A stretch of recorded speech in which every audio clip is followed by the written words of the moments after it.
Iti-trade na nga ba si De'Aaron Fox para tuluyan ng ibigay kay Dylan Harper ang susi ng franchise? Matapos ang nakakadismayang collapse sa second half ng Game 4, hindi na lang ito usaping bad game. Ito ay seryosong usapin na ng roster fit at team future. Panoorin nyo to. Sa crunch time, naging madalas ang throwing the ball away ni Fox kapag naiipit siya sa double team.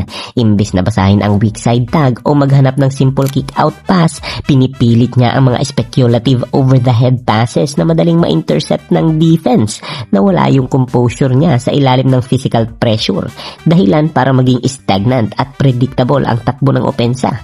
Pag-usapan natin ang stats na sumira sa laro nila. 5 puntos lang sa 8 tira, habang may 4 na crucial na turnover sa loob lang ng isang half. Ang mas masakit pa rito, hindi lang basta sablay ang mga tira niya. Mali ang shot selection. Sa isang posisyon, imbes na gamitin ang gravity ng mga shooters niya sa labas, duminig pa siya diretso sa nakatambang na rim protector para lang mapalupok sa isang block. Sobrang baba ng offensive rating ng team tuwing hawak niya ang bola sa stretch na to. Dito pumasok ang panawagan na i-promote na si Dylan Harper sa starting unit. Hindi lang dahil sa scoring kundi sa versatility.